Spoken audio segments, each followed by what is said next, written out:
নমস্কাৰ শ্ৰদ্ধাৰ সাংবাদিক বন্ধুসকল।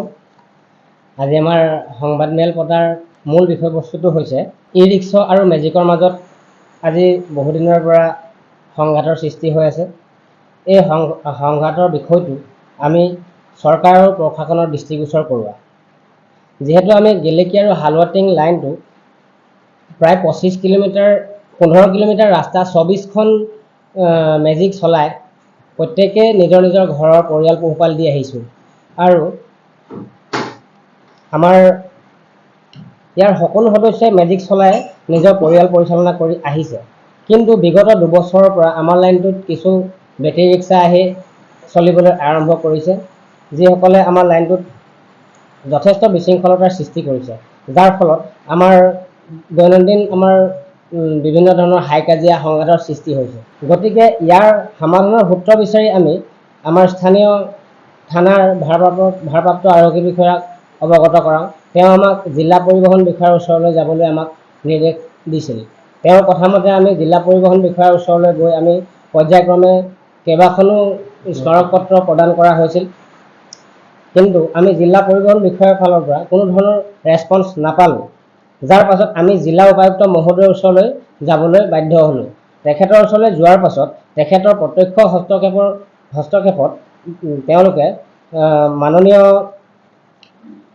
ৰাজহ চক্ৰ বিষয়া অধীনত আৰু জিলা পৰিবহণ বিষয়াৰ তত্বাৱধানত হালুৱাটিং থানাত ই ৰিক্সা আৰু মেজিক দুয়োপক্ষৰ উপস্থিতিত এখন আলোচনা বহাইছিল, য'ত আমি ই ৰিক্সাৰ কাৰণে ৰোড মেপ নিৰ্ধাৰণ কৰি দিবলৈ আমি কৈছিলোঁ আৰু তেওঁলোকে আমাক আশ্বাস দিছিল যে এই বিষয়টো আমি আলোচনা কৰি 10-15 দিনৰ ভিতৰত আমি আপোনালোকক জনাম। কিন্তু অতি পৰিতাপৰ বিষয় যে আজি 6 মাহ দিন অতিবাহিত হ'ল, কিন্তু তেখেতলোকৰ পৰা কোনো ধৰণৰ ফলাফল নাপালোঁ আৰু যথেষ্টখিনি আমি এই বিষয়টো লৈ পেলাই তেওঁলোকৰ লগত সদায় হাই কাজিয়া কৰি পেলাই আমিও আমনি পাইছোঁ। গতিকেলৈ আমি এটা কথাই ক'ব বিচাৰোঁ যে বেটেৰী ৰিক্সা আমাৰ লাইনত চলক, তাত কোনো ধৰণৰ আপত্তি নাই, কিন্তু যিটো তেওঁলোকৰ নিজৰ নীতি নিয়ম আছে সেই নীতি নিয়ম মানি চলক, তাৰ নিৰ্দিষ্ট এটা সীমা বান্ধি দিয়ক, য'ত নেকি তেওঁলোকো চলি থাকিব আমিও চলি থাকোঁ। যিহেতু আমাৰ লাইনটোত বেটেৰী ৰিক্সা চলাবলৈ কাৰণে আজি 15 কিলোমিটাৰ ৰাস্তাটোত আমি 24খন বেটেৰী মেজিক চলাই আহিছোঁ। তাৰ মাজত যদি আৰু 20-25খন ই ৰিক্সা সোমাই পেলাই আমাক আমনি কৰে, আমাৰ এই ক্ষেত্ৰত যথেষ্ট অসুবিধাৰ সন্মুখীন হৈছোঁ আৰু আমি আমাৰ গাড়ীৰ ডকুমেণ্টছ যেনে আমি ৰোড টেক্সৰ পৰা আদি কৰি বিভিন্ন ধৰণৰ যিবিলাক আমি বাকায়া দিবলগীয়া হয় বছৰেকীয়া, সেইবিলাক দিয়াত আমি যথেষ্ট অসুবিধাৰ সন্মুখীন হৈছোঁ। গতিকেলৈ আমি আগৰ পৰাই কৈ আহিছোঁ আৰু কৈ আছোঁ যে এই বিষয়টো চৰকাৰে অতি সোনকালে ইয়াৰ কিবা এটা বৃহৎ ব্যৱস্থা লওক, নহ'লে আমাৰ যথেষ্ট অসুবিধা হৈ পৰিছে।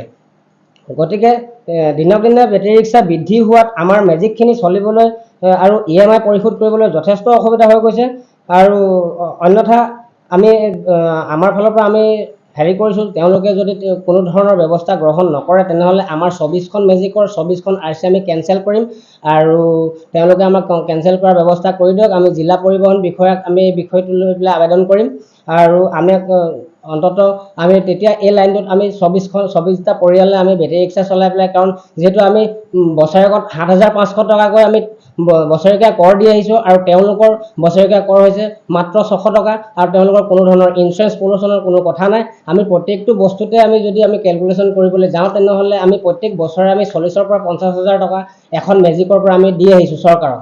গতিকেলৈ চৰকাৰে কোনটো ভাল হয় সেইটোৰ ওপৰত এটা নিৰ্দিষ্ট ব্যৱস্থা লওক আৰু আমাক ইয়াৰ বিষয় লৈ পেলাই কিবা এটা সুবিচাৰ কৰি দিব বুলি আমি আশা কৰিলোঁ।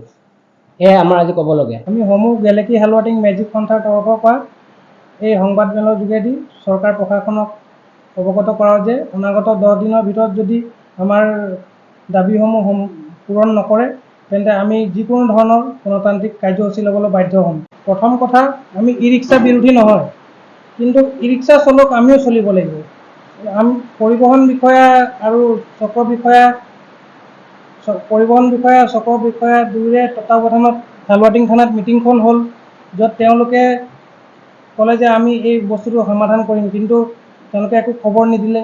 আজি প্ৰায় 6 মাহ উকলি গ'ল আৰু আমি প্ৰায় 10 দিনমান সময় চাম তাৰ পাছত আমি আপোনাৰ বিধায়ক বিভাগীয় মন্ত্ৰী তেওঁলোকৰ কাষ চাপিম।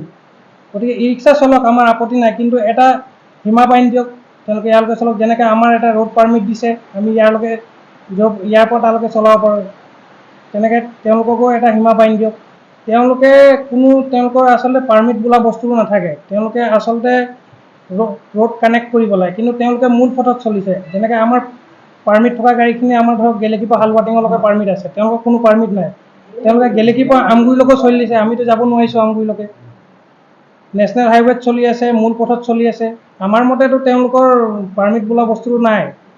তেওঁলোকে এতিয়া নিউজত আমিতো চাই থাকোঁ, তেওঁলোকে গলিত চলিব লাগে বা তেওঁলোকে মূল পথটো কানেক্ট কৰিব লাগে। অন্যান্য জিলাবিলাকত যেনেকৈ ই ৰিক্সাৰ ওপৰত প্ৰশাসনে পদক্ষেপ লৈছে, আমাৰ শিৱসাগৰ জিলাত বিশেষকৈ আমাৰ এই সীমামূৰীয়া অঞ্চলৰ বৰ্ডাৰ ৰাস্তাটোত কোনো ধৰণৰ পদক্ষেপ লোৱা নাই।